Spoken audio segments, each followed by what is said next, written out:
So yan yung mga update natin sa mga latag po ng manok.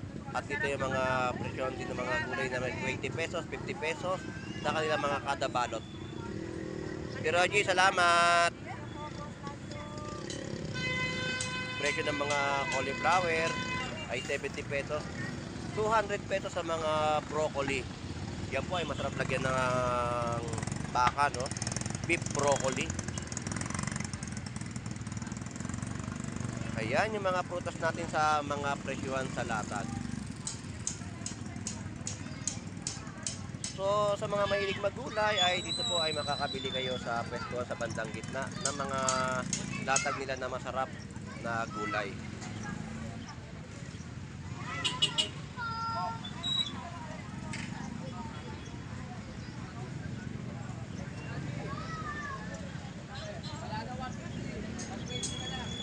Alright, so nandito tayo kay tinapa. Magkano ngayon presyo ng tinapa? 150 ang tinapa. Siyempre, natutuwa pa rin tayo. Oh, siyempre. Yan ang presyo ng tinapa, no? 150 po. Dito sa labas. Ay, mabait ni Mami. 150, natuwa kami Mami. Masarap yan, mami. Yung tinapa niya. Bakit bawal ka pa ba? Saan binibenta mo? Oo, di ba? Salamat, thank you. Shout out, Pango. Maliit ka, Pango, magkano ang ano mo, Pango? Magkano posit mo? Yan, 300 lang. 300 ang kilo. Yan ang... Ano yan? Posit Coco lang. Lumber. Yan po yung posit natin, no? Damos, 300 na lang mo. 300. Para makukos tao, boss. Ate, taga na lang kita, boss. Aray, Tahong natin 100 pesos na kilo. 300 na lang, boss. Para makukos. Ayan din po, no? Tapo, 100 pesos. Tapos tumpukan ng mga tilapia, 100 pesos. Tumpukan. So yung mga latag dito ni Boss Lawrence ng kanyang mga alimango. Magkano kilo, Boss Lawrence? 400 sa kabila, ganun din. Parehas lang. 400 pesos po yung mga kilo ng ano.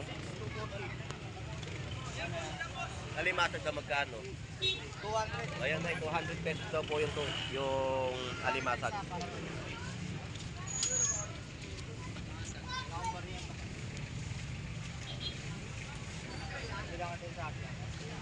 Yan ang presyohan po dito ng alimango alimasag ni Boss Lawrence sa Malabon Fish Market. Magkano? 200 ang kilo, no? Boss Lawrence, thank you. Bakit dyan, kuya?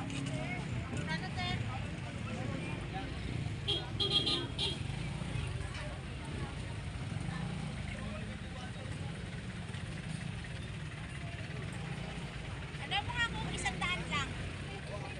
Oo, halagang 100.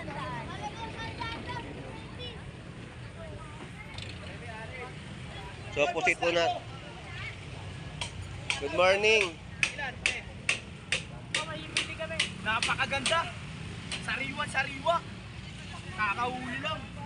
Yan po ay 300 pesos na 300 lang yan. pusit, no? Ganda. Nabos na.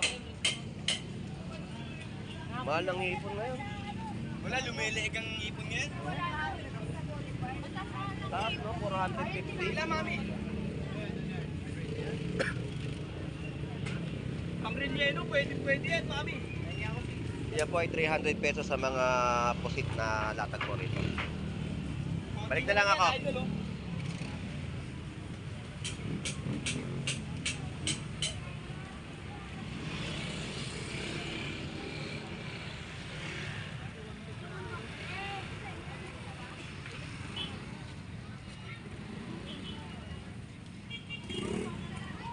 So dito naman po, tumpukan po ng mga latag ng tilapia Batangas, 100 pesos. Oh. Grabe mga tinutumpok na yung mga tilapia rito sa Malabon. Oh. Napakamura at sulit. 100 pesos lang po ang mga tumpukan na inyo pong mabibili.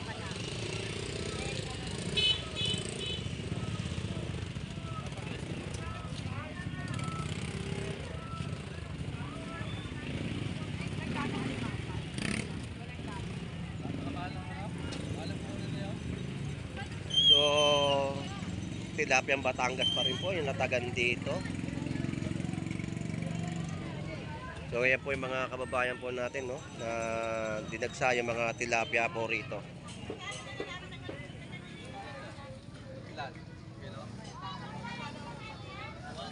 Ayan po ay 120 per kilo ng mga tilapyang Batangas na inyo pong mabibili. So pinagkakaguluhan po ng ating mga kababayan ang kanilang mga latag. So shout out kay Mais. Pa-sold out na rin po yung mais niya. Oh. Mabilis maubos. Mga 30 lang po.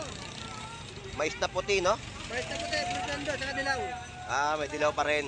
Ayan, masarap na mais na puti. So, alimango rito. Yung mga presyohan po ng alimango, 500, 400.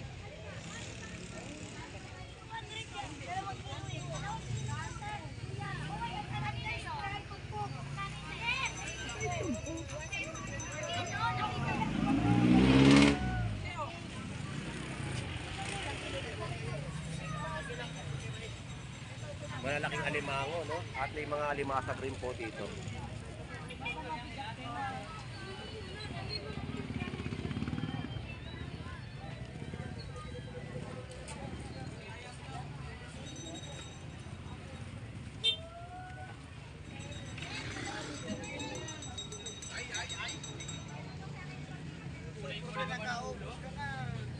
Cream Dory, 160 po sa mga presyohan dito ng mga laman ni Aaron na mabisa. Yan, wala na tayong naubos na yung dulyasan nating mabisa, Boss Lando. Wala na rin yung ulo mo Wala ngayon. na rin tilapia, wala na rin yung ulo. Opo, Napakabisa lahat dito. sold out, no? Mga... So, shout out sa'yo. Ano pipilin mo? 160 na lang kilo sa laman natin. Mahilig ka ba dyan sa Cream Dory? Ito talaga, oh. Oh, nagbablog ako dito lagi.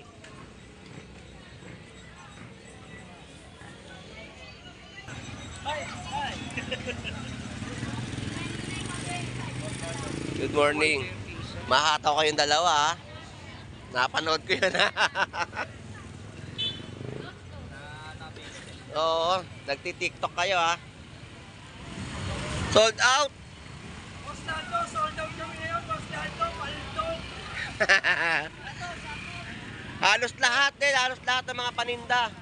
Kahit sa taas, ganun din. Puro pa sold out yung mga bentahan ngayon. Piyesta ng Tangos, halos lahat nagpuntahan dito para sa piyesta. Ito po, si Tio. Go pala Tio, may diferensya rito, ha.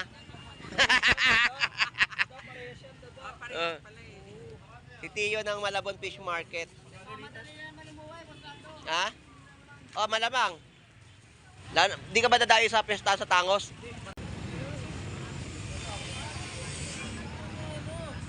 So mga tinumpok din po rito, ang dami, oh. Guys.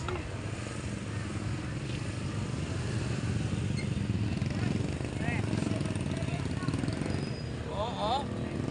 300 Ang tumpukan po ng mga tilapia rito sa halagang 100 pesos. Ganyan po yung sitwasyon dito ng tumpukan ng tilapia. Pare, ikaw na bibigyan ko niyan. Ayan, yan yung mga tumpok na inyo pong mabibili. So mga tilapia dito sa Malabon, tilapia Batangas ay tinutumpok na. Dahil nga bagsak presyo ang mga bilihin po rito.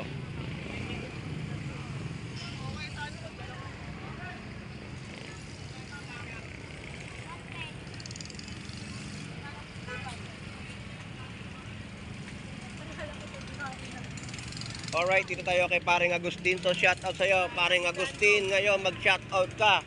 Available ka ngayon. Ubos na, Boss Lando. Oo nga, pa-sold out yung mga paninda nila dito. Pinagkakagulan yung tilapia ng Batangas. So paubos lahat yung mga paninda nila. Ubos na. So kitang-kita naman ang dalawang mata natin, no?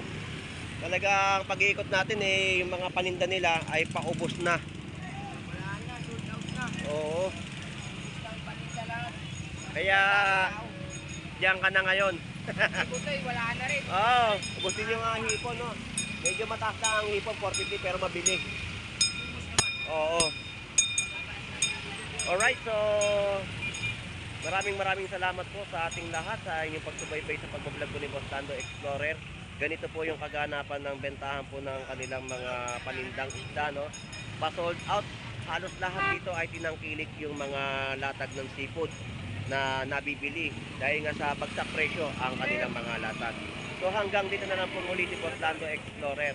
Enjoy and be safe po sa ating lahat. God bless po and bye-bye.